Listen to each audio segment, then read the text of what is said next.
আমৃত্যু ভালোবাসি তোকে উপন্যাস লিখেছেন সালমা চৌধুরী। এটা স্পেশাল পর্ব।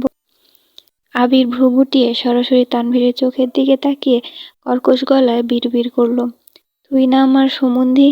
তানভীর নিঃশব্দে হেসে অত্যন্ত ধীর কণ্ঠে বলল, তুমি না আমার ভাই? তাছাড়া পুরো পৃথিবী জানে তুমি আমার বন্ধু টাইপের ভাই, তাই আমার সব দিক থেকে পারমিশন আছে। আবির দাঁতে দাঁত চেপে বলল, জি ভাই, বুঝতে পেরেছি। বলছিলাম কি ভাই, আপনি পারমিশন দিলে আমি আপনার বোনের সাথে একান্তে কিছুটা সময় কাটাতাম। পারমিশন দিবেন ভাই? জি ভাই, আপনার জন্যই এত আয়োজন। Best of luck. Bye. Tanvir চলে যাচ্ছে। আবির মুচকি হেসে দরজা বন্ধ করে দিয়েছে। দরজা বন্ধের শব্দে মেঘের শরীর ঝাঁকুনি দিয়ে উঠেছে। মাথা নিচু করে জোরে নিঃশ্বাস ছাড়লো। আবির আর চোখে মেঘের দিকে তাকালো। ঠোঁটে লেগে আছে দুষ্টু হাসি। ধীর পায়ে এগিয়ে গেল মেঘের কাছে। আবিরের তীপ্ত দু চোখ চকচক করছে। উৎকণ্ঠায় মেঘের চিবুক নেমে গলায় ঠেকেছে। ক্ষীণ বক্ষের তীব্র কম্পনে শরীর ঘেমে একাকার অবস্থা। আবির আকপাচ না ভেবেই আচমকা মেঘের কোলে মাথা রেখে শুয়ে পড়েছে। অপ্রত্যাশিত ঘটনায় মেঘ চমকে উঠে বুকের ভেতর পর্যন্ত স্তব্ধ হয়ে গেছে। মেঘ সঙ্গে সঙ্গে চোখ বন্ধ করে ফেলেছে।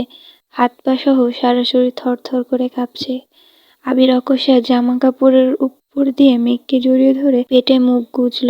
আবিরের অবাঞ্ছিত স্পর্শে মেঘের জোরালো বক্ষর স্পন্দন আরো বেশি জোরালো হতে শুরু করেছে। নীরবে ঢোক গিলে এলোমেলো নিঃশ্বাস ছাড়ছে। আবির ভয়ঙ্কর আবেশে আবদ্ধ। সুদীর্ঘ অবকাশের অস্ফুট প্রণয়ের অফিসিয়াল অনুমোদন পেয়েছে আজ। মেঘের শরীর থেকে আসা বিমুগ্ধকারী ঘ্রাণটা আবিরের নাসারন্ধ্রের সঙ্গে সঙ্গে হৃদয় তোলপাড় চালাচ্ছে। আবির এক মনে সেই ঘ্রাণটা উপলব্ধি করছে। মেঘের অভিমানে নাক ফুলানো, গায়ের তীব্র গন্ধ, দরদী স্পর্শ। আহ্লাদী কণ্ঠের আবদার পূরণের পরিপূর্ণ অধিকার পেয়েছে আজ এই মেঘ। একান্ত আবিরের। পৃথিবীর আর কারো সাধ্য নেই যে আবিরের কাছ থেকে তার মেঘকে দূরে সরাবে। আজ ছোট্ট মেঘের আদুরে কণ্ঠে বলা কথাগুলো আবিরের খুব মনে পড়ছে। অকস্মাৎ পেট থেকে মুখ সরিয়ে ঘাড় কিছুটা ঘুরিয়ে মেঘের অভিমুখে তাকালো। মেঘের বন্ধ চোখের পাতা আর কম্পিত অধর দেখে আবির আনমনে হেসে অত্যন্ত মোলায়েম কণ্ঠে বলল, তুমি আমার বহু প্রতীক্ষিত একান্ত অভিলাষ, হৃদয়ের মণিকোঠার সংগোপনে রাখার নির্মম প্রয়াস। আমার অবিচ্ছেদ্য প্রণয়ের উত্তাপ তুমি, সকল সন্ধ্যা সর্বনাশের কারণটাও শুধু তুমি। মেঘের সংকোচ কোনোভাবেই কাটছে না। চোখ খুলে আবিরের দিকে তাকাতেও পারছে না। আবির মুচকি হেসে ডাকলো, ওগো অপরূপা, চেয়ে দেখো না মনোরমা। মেঘ কিংকর্তব্য বিমূঢ়। আবিরের একের পর এক ভাবপ্রবণ কথা শুনে মেঘের অস্থিরতা বেড়েই চলেছে। বুকের ভেতরে চলমান ইতস্ততা কাটিয়ে চোখ পিটপিট করে তাকালো। আবিরের সঙ্গে চোখাচোখি হতেই আবির অকস্মাৎ সশব্দে হেসে উঠল। আবিরের পান্নাচ্ছল হাসি দেখে মেঘ না হেসে পারল না। আবির হাসি থামিয়ে জিভ দিয়ে ঠোঁট ভিজিয়ে তপ্ত স্বরে শুধালো, আমাকে পেয়ে খুশি তো? মেঘ মাথা দুলে স্বাভাবিক কণ্ঠে বলল, আলহামদুলিল্লাহ, অনেক খুশি। আপনি? আবির আবারও মৃদু হাসল। মেঘের কোল থেকে উঠে মুখোমুখি বসল। লম্বা নিঃশ্বাস ফেলে মেঘের হাতটা শক্ত করে ধরে কোমল কণ্ঠে বলতে শুরু করলো, আলহামদুলিল্লাহ, আজ আমি খুব খুশি। কারণ আমার স্প্যারোকে দেওয়া কথা আজ পরিপূর্ণভাবে রাখতে পেরেছি। ছোট্ট স্প্যারোয়ের সেই আহ্লাদী কণ্ঠে বলা কথাটা আমাকে ছেড়ে যেতে পারবে না। স্প্যারো ভুলে গেলেও আমি ভুলতে পারিনি। গত 16টা বছর আমি শুধু এই একটা কথার জোরেই সব বিপত্তিতে টিকেছিলাম। আজ আমার স্প্যারোকে আবারও বলতে চাই, আমি ছেড়ে যাইনি, কোথাও যাইনি। তোমার আবির তোমারই আছে। তুমি সেদিন শুধু বলেছিলে ছেড়ে যেও না, অথচ আমি বুঝেছিলাম তোমাকে ছেড়ে বাঁচতে পারবো না। শেষ বিকেলে পাখিদের বাড়ি ফেরার তাড়া দেখে তুমি আবেগী কণ্ঠে বলেছিলে, ওদের মতো আমারও যদি আলাদা একটা বাড়ি থাকতো। আর আমি ভেবেছিলাম যে কোনো মূল্যেই হোক তোমাকে তোমার স্বপ্নের বাড়ি উপহার দিব। একবার খেলতে গিয়ে পায়ে ব্যথা পেয়েছিলাম বলে তুমি শীতল কণ্ঠে বলেছিলে, খেলতে না গেলে তো ব্যথা পেতে না। আমি মনে মনে বলেছিলাম আজকের পর খেলতে যাব না। জ্বরের ঘোরে আমার হাতটা আঁকড়ে ধরে তুমি বলেছিলে, আমার কাছে থেকো। আমিও থেকে গেলাম। কোনো একদিন কোনো কারণে বাসায় আমাকে বকা দিচ্ছিল দেখি তুমি সবার সামনে আমার হাতটা শক্ত করে ধরে বলেছিলে, আবির ভাইয়া শুধু আমার, তোমরা কেউ কিছু বলতে পারবে না। আমি আবির সেদিনই তোমার হয়ে গেছিলাম। নিজের প্রতি প্রতিজ্ঞা করেছিলাম বাঁচলে তোমার সাথেই বাঁচব। মেঘ অবিশ্বাস্য চোখে আবিরের অভিমুখে চেয়ে আছে। অতর্কিতে বেড়েছে বুকের ভেতরে ধুকপুক শব্দ। আবিরের কথাগুলো শুনে মেঘের ক্ষুদ্র চক্ষুদয় কোটর ছেড়ে বেরিয়ে আসতে চাইছে। ফর্সা লাজুক আদল মুহূর্তেই পরিবর্তন হয়ে গেছে। নাকের ডগায় মুক্তোর মতো বিন্দু বিন্দু ঘাম চিকচিক করছে। মেঘের উত্তেজিত মনোভাব চোখে মুখে ফুটে উঠেছে। যেই আবিরের প্রণয়ের আসক্ত মেঘ, সেই আবির মেঘের কাছে প্রতিজ্ঞাবদ্ধ ছিল এতগুলো বছর। এটা ভেবেই মেঘের মস্তিষ্কের নিউরন অনুরণন শুরু করেছে। মেঘ অসহায় মুখ করে আবিরের চোখের দিকে তাকিয়ে প্রশ্ন করল, আমি আপনাকে এত কিছু বলেছিলাম? আবির মেঘের দুহাত নিজের দুগালে রেখে নিঃশ্বাস টেনে বলল, আমার মনে নেই কেন? কারণ তুমি অনেক ছোট ছিলে। আপনি কখনো বলেননি কেন? ভালোবাসা মুখে বলে হয়নি পাগলি, তোমাকে নিজ থেকে অনুভব করতে হবে। আর আমি সেই অপেক্ষাতেই ছিলাম। মেঘ কপাল কুঁচকে প্রশ্ন করল, আপনি আমাকে তুমি করে বলছেন কেন? শুনতে খারাপ লাগছে? কেমন যেন অস্বস্তি লাগছে। আপনার মুখে তুইটাই মানায়। অভ্যাস করো, এখন থেকে তুমিটাই বেশি শুনতে হবে। কেন? আবির মৃদু স্বরে বলল, আমার সম্বন্ধে আমাকে ভয়ঙ্করভাবে ওয়ার্নিং দিয়েছে। বিয়ের পর তোমার সাথে তুই তুকারি করলে আমার নামে মামলা দেবে। তানভীরের এসব তুই তুকারি একদম পছন্দ না। ওর সাথে কথা বললে সচরাচর তোমাকে তুই বলে সম্বোধন করি না। তারপরও ভুলে যদি বলে ফেলি, তখন দেখা যায় রাগে সারাদিন আমার সাথে কথাই বলে না। গতকাল রাতে আমাকে লাস্টবারের মতো ওয়ার্ন করেছে, যেন কোনোভাবেই তুই না বলি। পার্সোনালি ঘরে দরজা বন্ধ করে তুই বললেও আমার সম্বন্ধী বাবা মা শ্বশুর শাশুড়ি কিংবা কোনো আত্মীয়ের সামনে কোনোভাবেই তুই বলতে পারবো না। মেঘ অভিনিষ্ঠের ন্যায় চেয়ে চেয়ে থেকে শান্ত কণ্ঠে বলল, আপনি ভাইয়াকে ভয় পান? না, তোমাকে ভয় পাই। মানে?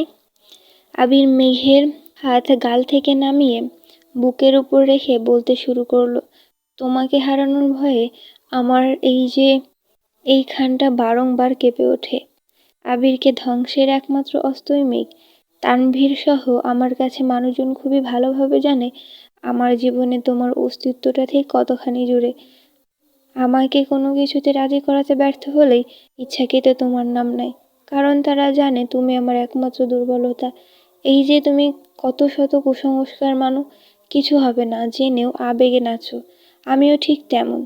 তোমার নামে কিছু শুনলে বুঝে না বুঝে রিয়্যাক্ট করি, নিজের উপর নিয়ন্ত্রণ হারিয়ে ফেলি। অন্তত পক্ষে তোমাকে নিয়ে তানভীরের সাথে আমি কোনো রোগ অসম্ভাবে জড়াতে চাই না। তাই ও যা বলছে আমি মেনে নিয়েছি। আবিরের উৎকণ্ঠা দেখে মেঘ প্রতিনিয়ত আশ্চর্যের চূড়ায় পৌঁছে যাচ্ছে।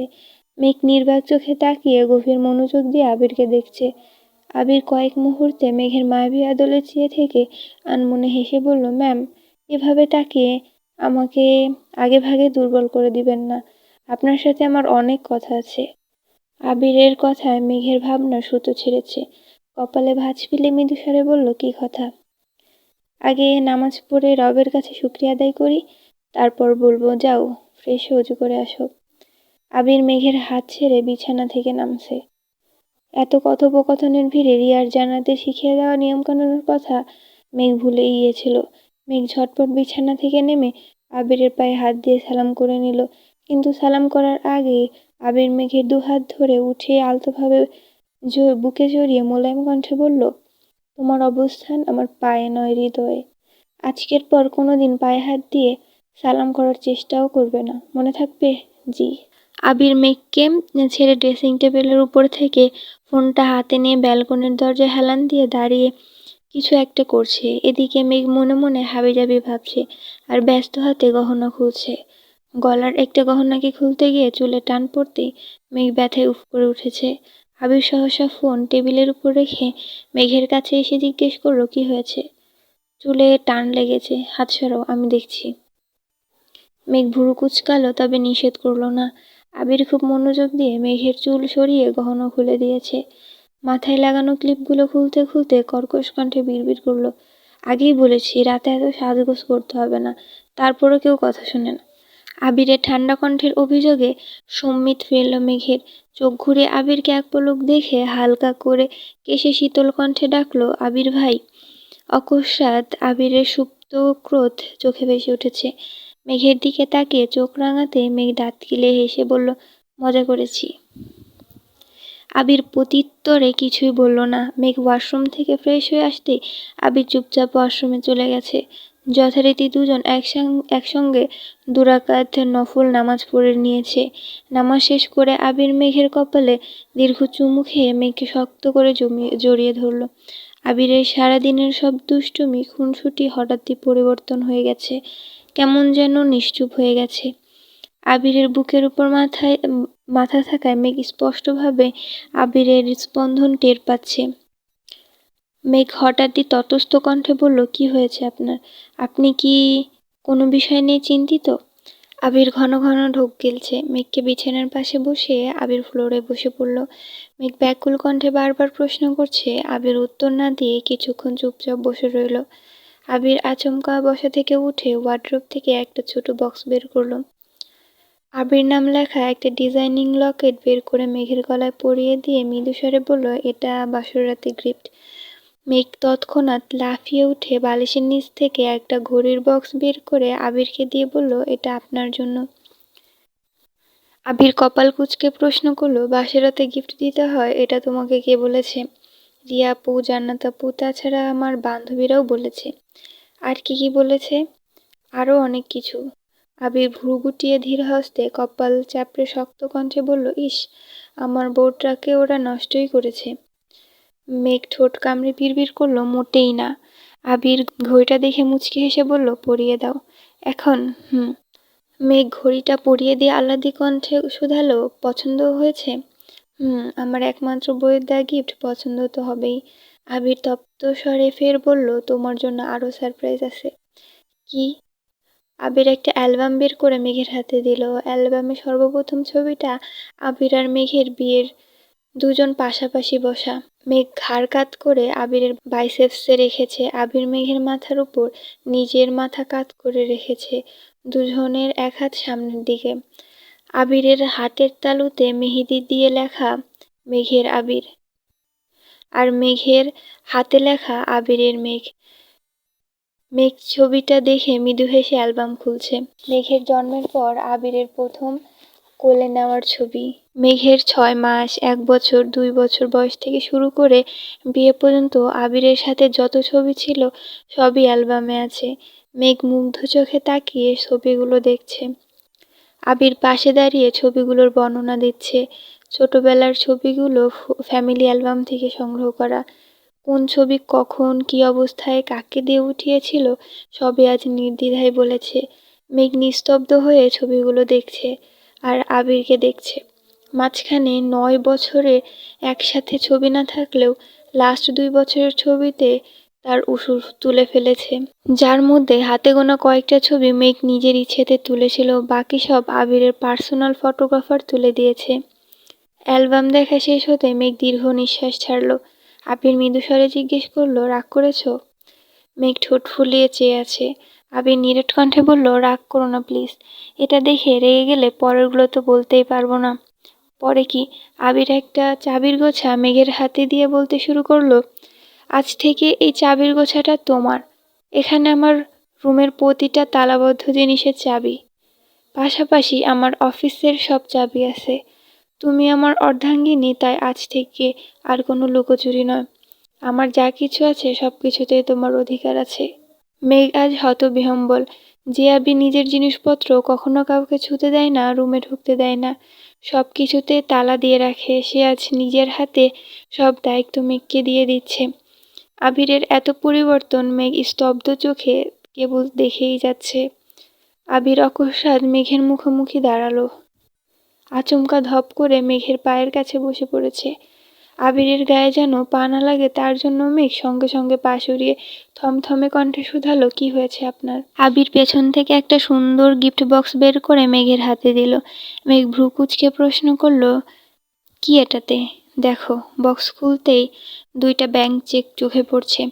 মেঘ অ্যামাউন্টটা ঠিক মতো খেয়াল করেনি, কৌতূহলবশত চেক তুলে বিষয় সমেত তাকালো। বক্সের স্বর্ণের বেশ কিছু গহনা। মেঘ বারবার আবিরের দিকে তাকাচ্ছে। আবিরের ঠোঁটে মলিন হাসি। মেঘ গহনাগুলো তুলে বিছানার পাশে রেখেছে। কাগজের মতো কিছু লাল ফিতা দিয়ে পেঁচানো দেখে মেঘ স্বাভাবিকভাবেই খুলতে নিল। খুলতেই দেখলো এটা একটা দলিল। কিছুটা পড়ার পর বুঝতে পারলো কোন একটা জায়গা আবির মেঘের নামে করে দিয়েছে। মেঘ আশ্চর্য নয়নে তাকিয়ে প্রশ্ন করলো, এসবের মানে কি? আবির মুচকি হেসে বলল, স্প্যার হাউস ড্রিম হাউস তোমার বাড়ি, একান্তই তোমার, সেখানে আমার কোনো অধিকার নেই। মেঘ কিঞ্চিত রাগী স্বরে বলল, অধিকার যদি নাই থাকবে তাহলে আমার বাড়ি আপনি আমাকে না জানিয়ে কেন করেছেন? আগে আমাকে বললেন না কেন? শুরুতে জানানোর মতো পরিস্থিতি ছিল না। কেন? সময়টা ছিল ডিসেম্বর। মাইশাপুর বিয়ে থেকে মালার কারণে তোমাকে জোর করে নিয়ে আসছিলাম। আমি অফিস থেকে এসে তোমাকে সময় দিয়ে নিয়ে বোঝাতে চেয়েছিলাম মালার সাথে আমার কিছুই নেই, অথচ তুমি আমার আসা পর্যন্ত জাস্ট 10 মিনিট অপেক্ষা করতে পারলে না। আমাকে গুরুত্ব না দিয়ে মিনহাজদের গুরুত্ব দিয়েছিলে। তার জন্য তোমার প্রতি অভিমান হয়েছিল। সেই অভিমান তোমার আব্বুর কথায় জেদে পরিণত হয়েছিল। ওনার মেয়েকে রানীর মতো রাখতে গেলে আগে রানীর স্বপ্নগুলো পূরণ করা জরুরি ছিল। সেই রাতেই 3-4 দিনের জন্য চলে গেলাম। দিন-রাত এক করে সবকিছু রেডি করে আসছি। যেদিন বাসার কাজ শুরু করব, আগের দিন থেকে আপনাকে এতবার রিকোয়েস্ট করলাম, কিন্তু তুমি এতটাই জেদি যে কোনোভাবেই যেতে রাজি হলে না। তোমাকে সারপ্রাইজ দিতে চেয়েও দিতে পারলাম না। তাই সিদ্ধান্ত নিয়েছিলাম বাসার কাজ পুরোপুরি শেষ করেই জানাবো। মেঘ শক্ত কণ্ঠে বলল, ইস, মিস করলাম। বাকিগুলো দেখে শেষ করো। মেঘ আবারও বক্স হাতে নিল। কিছু চিরকুট, আবিরের অফিসের কিছু ডকুমেন্টের সাথে কয়েকটা 500 আর 1000 টাকার বান্ডিল। এত টাকার বান্ডিল দেখে মেঘ আশ্চর্যজনিত নয়নে তাকিয়ে উদ্বিগ্ন কণ্ঠে শুধালো, এত টাকা কার? আবির মোলায়েম কণ্ঠে বলল, তোমার। মানে? এত টাকা দিয়ে আমি কি করব? এগুলো সব কাবিনের।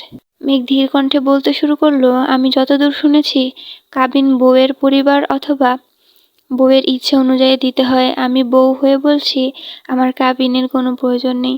আমি আপনাকে চেয়েছি, আলহামদুলিল্লাহ আপনাকে পেয়ে গেছি। আমার আর কিছুই চাওয়ার নেই। আপনার এত এত গিফট, টাকা, ব্যাংক চেক, এসবের কোনো কিছুই চাই না। বিয়েতে কাবিন যদি আবশ্যক হয় তবে আমি কাবিন হিসাবে আপনাকে চাইব। আমি তো শুধু আপনাকেই চাইব। মেঘের 2 চোখ জ্বলজ্বল করছে। নিজেকে সংযত করতে তাড়িত শ্বাস ছাড়ল। আবির দুর্বোধ্য নেত্রে মেঘের মায়াবী আননে চেয়ে আছে। অল্পতে লজ্জায় আড়ষ্ট হওয়া মেয়েটার অদম্য কণ্ঠের আকাঙ্ক্ষায় শুনে আবির শীতল চোখে চেয়ে মুচকি হাসল। মেঘ এতক্ষণ কিছু বলেছে নিজেও জানে না। আবিরের অন্যরকম চাহনিতে কিছুটা লজ্জা পেয়েছে। আবির চোখ মুখ গুটিয়ে শান্ত কণ্ঠে বলল, যা দিয়েছে সব কিছু সহ আবির যদি তোমার হয় তাহলে কাবিন নিয়ে কি তোমার আর কোনো আপত্তি আছে? মেঘ সঙ্গে সঙ্গে আবিরের দিকে তাকিয়ে শ্বাস ছেড়ে ঠোঁট ফুলে নিষ্পাপ কণ্ঠে বলে উঠল, আমার আবির হলেই হবে। আবির ভ্রু উঠাতেই মেঘ থতমত খেয়ে বলল, সরি, আপনাকে হলেই হবে। আমি তো তোমারই, বাকি যা দিয়েছি ওই সবও তোমার।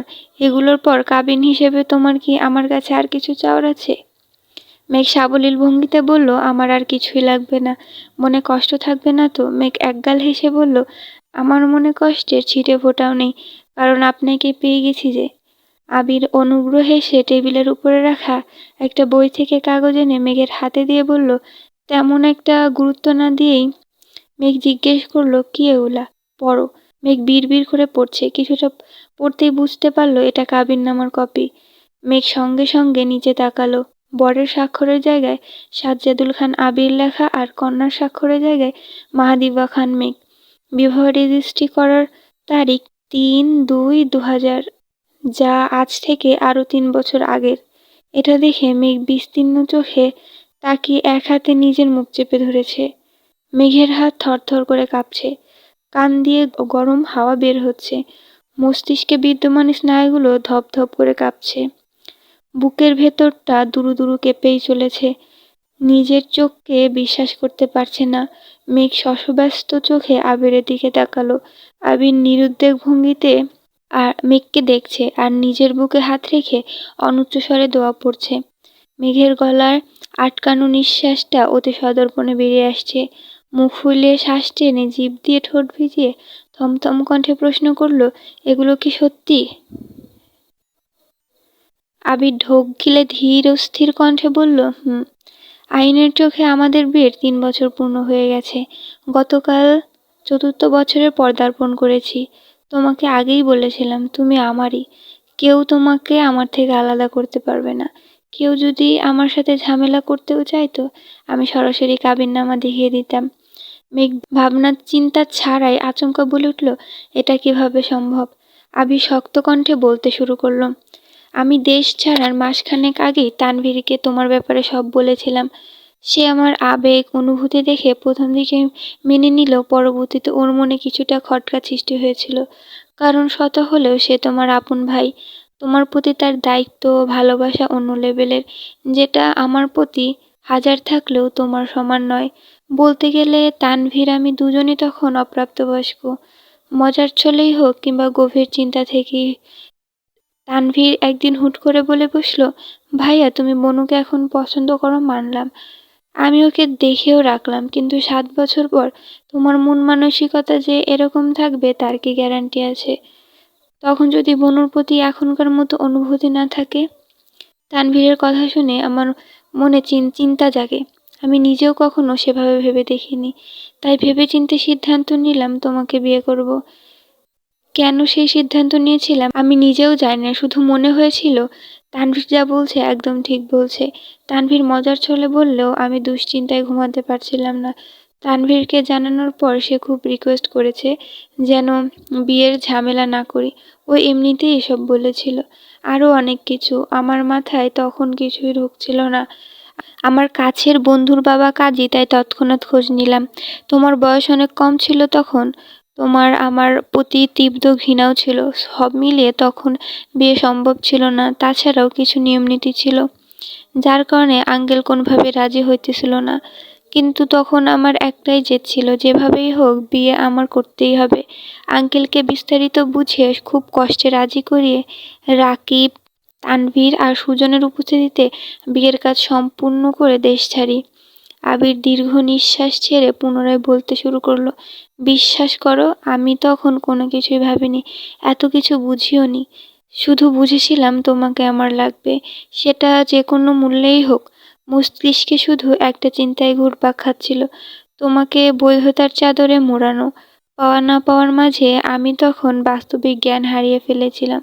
ভবিষ্যৎ কি হবে বা হতে পারে সব ভুলে গিয়েছিলাম। বিয়ে সম্পূর্ণ হবে না জেনেও আবেগের তাড়নায় বিয়ে করেছিলাম। নিশ্চুপ মেঘ এবার মুখ খুলল, কিছুটা বিস্মিত হয়ে জানতে চাইল, আমার সাইন কে দিয়েছিল? তুমি? কিভাবে? আমি তো এসবের কিছুই জানতাম না। মনে আছে তানভীর একদিন ঘুরতে গিয়ে তোমাকে বিয়ের কথা বলেছিল? হ্যাঁ মনে আছে। আমাকে এমনই একটা কাগজের সাইন করতে বলেছিল। আমি জিজ্ঞেস করেছিলাম এটা কিসের কাগজ? ভাইয়া বলেছিল বিয়ের। আমি তখন সেভাবে গুরুত্ব দেইনি, ভেবেছিলাম ভাইয়া মজা করছে। আবির কপাল গুটিয়ে জানতে চাইল, কেন আমার নাম বলেছিল মনে নেই? হ্যাঁ এটাও মনে আছে। বিয়ের কথা বলায় আমি তখন হাসছিলাম। তখন ভাইয়া জিজ্ঞেস করছিল আমাকে যার তার কাছে বিয়ে দিলে আমার আপত্তি আছে কিনা। আমি সুন্দর করে বলেছিলাম কোনো আপত্তি নেই, তুমি যাকে বলবা তাকে বিয়ে করে নিব। আমার সত্যি তখন কোনো আপত্তি ছিল না, কারণ তখন আমার জীবনে আপনি ছিলেন না। আমার চোখে আমার ভাই সবার সেরা ছিল। সে যা বলতো আমি সবকিছু মেনে নিতাম। ভাইয়া তখন আপনাকে বিয়ে করার কথা বলেছিল, আর আমি ভাইয়ার কথায় আপনাকে বিয়ে করতেও রাজি হয়ে গিয়েছিলাম। আমি ভেবেছিলাম ভাইয়া মজা করছে, তাই যা বলেছিল সবেতেই হ্যাঁ হ্যাঁ করে সাইনও করে দিয়েছিলাম। তারপর ভাইয়ার সাথে এ বিষয়ে আমার আর কোনোদিন কথা হয়নি। ভাইয়া কিছু বলেনি, আর আমিও তো সেই ঘটনা বেমালুম ভুলে গিয়েছিলাম। আবির মলিন হেসে বলল, সেদিনই তোমার আমার সাথে বিয়ে হয়ে গিয়েছিল। তানভীরের সাথে সাথে সেখানে কাজী সাহেব, সুজনরাও উপস্থিত ছিল। তাছাড়া ফোনে আমিও ছিলাম। মেঘ হা হয়ে আবিরের দিকে তাকিয়ে আছে। আবির গলা খাকারি দিয়ে আবারও বলতে শুরু করলো, আমি সাইন করার দিনই তোমাকে বউ হিসেবে কবুল করেছিলাম, কিন্তু তোমারটা বাকি ছিল। তোমাকে বিস্তারিত বুঝানোর পরিস্থিতি ছিল না, তাই তানভীর যেভাবে পেরেছে ম্যানেজ করেছে। আমার কথা ছিল, যেহেতু তোমার সাথে তখন মানসিক বা শারীরিক কোনো সম্পর্কে আমি জড়াবো না, তাই শুধু আইনি কাজটা সম্পূর্ণ করে রাখবো। বাসায় এসে যেভাবেই হোক তোমাকে পটিয়ে বাসার সবার অনুমতি নিয়ে তোমাকে বিয়ে করব। আমি নির্বোধ ছিলাম, কারণ আমি তখনও আবেগে গা ভাসাচ্ছিলাম। আমাদের বিয়ে আইনিভাবে নিবন্ধিত হয়ে গিয়েছিল। আমার এত বছরের ভালোবাসাকে আইনি স্বীকৃতি দিতে পেরে মনে সুখের হাওয়া বইছিল। আমার আকাশে বাতাসে বিয়ের আমেজ ছিল, কিন্তু সেই আমেজ বেশি দিন থাকলো না। মাস তিনেকের মধ্যে ফুপ্পির কথা জানতে পারি, আর তখনই আমার মাথায় আকাশ ভেঙে পড়ে। তানভীরের সাথে ঘটে যাওয়া ঘটনায় ভীত হয়ে আমি আইনি স্বীকৃতির জন্য জোরাজুরি করেছিলাম, কিন্তু ফুপ্পির কথা শুনে সম্পূর্ণ নিস্তব্ধ হয়ে গিয়েছিলাম। যেখানে ফুপ্পির প্রেমের সম্পর্কে জেনেও মানেনি, সেখানে আমি কাউকে না জানিয়ে বিয়ে করে ফেলেছি। আমার বিয়েটা কোন লেভেলের অপরাধের কাতারে পড়বে সেটা ভেবেই আঁতকে উঠেছিলাম। এত বছরে নিজের মনে জমে থাকা স্বপ্নগুলোকে পিণ্ডীভূত করে যে কাচের বাড়িটা বানিয়েছিলাম, সেই বাড়িটা মনের ভেতরে ঘটে যাওয়া আকস্মিক ভূমিকম্পে তছনছ করে দিয়েছিল। নিজের সাজানো স্বপ্ন ভাঙার সাথে ভেঙেছিল তোমাকে দেখার সব আকাঙ্ক্ষা। নিজের আক্ষেপে নিজেই পড়েছিলাম। কিছু সময়ের জন্য মনে হয়েছিল পৃথিবী ছেড়ে চলে যাই, কিন্তু শেষ সময়েও তোমাকে দেওয়া কথাটা আমার কানে বাজছিল। আমাকে ছেড়ে যেতে পারবে না। সেই আদুরে আনন আমাকে মৃত্যুর দ্বারপ্রান্ত থেকে টেনে এনেছিল। শুধুমাত্র তোমার কথা ভেবে নতুনভাবে নিজেকে তৈরি করেছিলাম, কিন্তু বুকে ছিল আকাশ সমান ভয়। বাসায় বিয়ের কথা জানলে তোলপাড় শুরু হবে, এটা খুব ভালোই বুঝেছিলাম। তোমাকে নিয়ে আলাদা থাকার যোগ্যতাও আমার ছিল, কিন্তু তুমি তো আমার ছিলে না। তুমি এমনিতেই ৭-৮ বছর যাবৎ আমার সাথে কথা বলছিলে না। ওই অবস্থাতেই কোনো ক্রমে যদি শুনতে পারতে যে তোমার সাথে আমার বিয়ে হয়ে গেছে, তখন আব্বু চাচু কী করতো জানি না, কিন্তু তুমি হয় আমাকে খুন করতে, নয়তো নিজে সুইসাইড করতে, আর না হয় লাস্ট অপশন ছিল ডিভোর্স। তোমার জেদকে আমি বরাবরই ভয় পাই, তখনও খুব ভয় পেয়েছিলাম। তুমি ভুলক্রমে কিছু বললেও সেটা তুমি তুমি করেই ছাড়তে। বাসায় ফিরে ৩ মাস কিংবা ৬ মাসের মধ্যে বিয়ে করার স্বপ্ন আড়ালেই হারিয়ে গেল। সেই থেকে আমার আতঙ্ক শুরু হলো। তানভীর, রাকিব দুজনকে খুব জোর করে বললাম ভুল করেও যেন বিয়ের টপিক না উঠায়, বিয়ের কথা যেন মন থেকে ভুলে যায়। অনাকাঙ্ক্ষিত কারণে ৬ মাস আগে দেশে ফিরলাম। তখন সব ভুলে তোমাকে আমার প্রেমে পড়তে বাধ্য করলাম। প্রতিনিয়ত নিজের আবেগকে নিয়ন্ত্রণ করে তোমাকে অনুভব করাতে লাগলাম। আলহামদুলিল্লাহ, বছরখানেকের মধ্যে আমি সফলও হয়ে গেলাম। আমার অ্যাক্সিডেন্টের পর তোমার আবেগজনক কথাগুলো শুনে তোমার ভালোবাসার পুরোপুরি নিশ্চয়তা পেয়েছিলাম। বাসার পরিস্থিতি, তোমার পরিস্থিতি দেখে তখন দ্বিতীয়বার উপলব্ধি করেছিলাম আমি আবেগের বশে ঠিক কত বড় ভুলটা করেছিলাম। আম্মু বারবার জানতে চাওয়া আমার কোনো পছন্দ আছে কিনা, আব্বুর একই প্রশ্ন পরোক্ষভাবে জিজ্ঞেস করা, সেই সাথে তোমার অতিরিক্ত যত্নে আমি পাগলপ্রায় হয়ে উঠেছিলাম। তখন বুঝেছিলাম আমার বাবা মা আমাকে খুব ভালোবাসে। তাদের ইচ্ছাশক্তি এতটাই প্রবল যে আমি চাইলে তারা পৃথিবীর সবকিছু আমার সামনে হাজির করতে পারে। সেখানে তোমাকে আমার সাথে বিয়ে দেওয়া তেমন কোনো বিষয় না, বরং তোমাকে চাইলে আব্বু আম্মু খুশিই হতো। কিন্তু ওনারা তো জানতো না যে আমি ওনাদের হৃদয়ে আগেই ভেঙে ফেলেছি, আর না তুমি কিছু জানতে। ওই পরিস্থিতিতে দাঁড়িয়ে আমার বিয়ের কথা বলাটা কোনোভাবেই সম্ভব ছিল না, আর না সম্ভব ছিল বিয়ের ঘটনা লুকিয়ে নতুন করে বিয়ে করা। তাছাড়া তখনও তোমার স্বপ্নের বাড়ি গিফট করা বাকি, তোমাকে মানসিকভাবে প্রস্তুত করাটাও বাকি ছিল। গত রমজানের আগে হুট করে সবার সামনে একদিন আমার বিয়ের কথা উঠল। তোমার আব্বু আগুনে ঘি ঢালার মতো কোথাকার কোন মেয়ের কথা বলল। আমি মেজাজ হারিয়ে বললাম ১ বছরে বিয়েই করব না। আমি তাদের কিভাবে বুঝাতাম আমি যে তোমাকে বিয়ে করে ফেলেছি। তারপর রাকিবের বিয়ে ঠিক হলো, তখনও আব্বু আমাকে কথা শোনালো। এমনকি আমার নিজেরও খারাপ লাগছিল, কারণ আমি যখন থেকে তোমাকে ভালোবাসি তারপর থেকেই বলছিলাম আমি যেভাবেই হোক রাকিবের আগে বিয়ে করব। বিয়ে করেও ছিলাম, কিন্তু কাউকে বলতে পারছিলাম না। আবেগ আর কষ্টগুলো নিজের ভেতর চাপিয়ে রাখতে আর পারছিলাম না।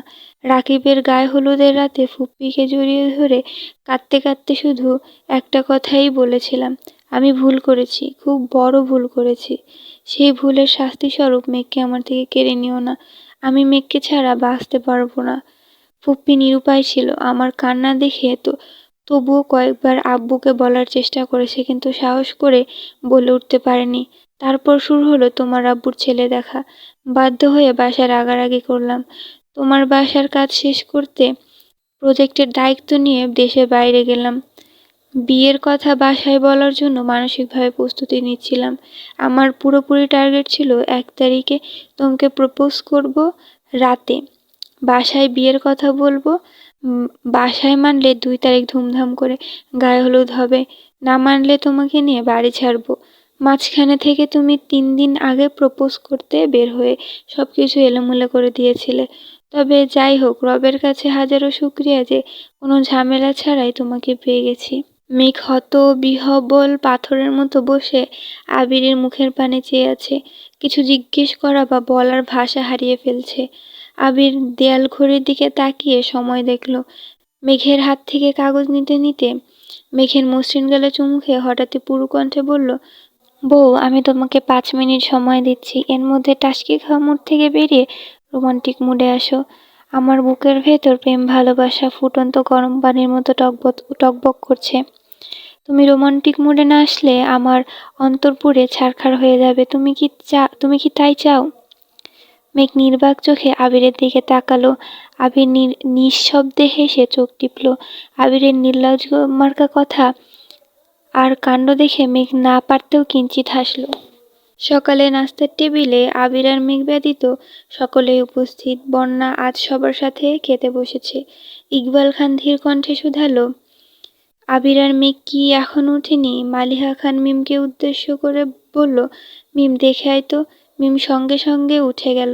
আবিরের রুমের দরজায় ডাকতে গিয়ে খেয়াল করলো দরজা খোলা। রুমে মেঘ আবির কেউই নেই। মিম রুমের ভেতরে ঢুকে ভালোভাবে দেখলো। সহসা বাইরে এসে উচ্চস্বরে বলল, ভাইয়া আপু কেউই রুমে নেই। আলী আহমেদ খান সঙ্গে সঙ্গে তানভীরের দিকে তাকালেন। তানভীর আতঙ্কিত কণ্ঠে বলল, আমি সত্যিই কিছু জানি না।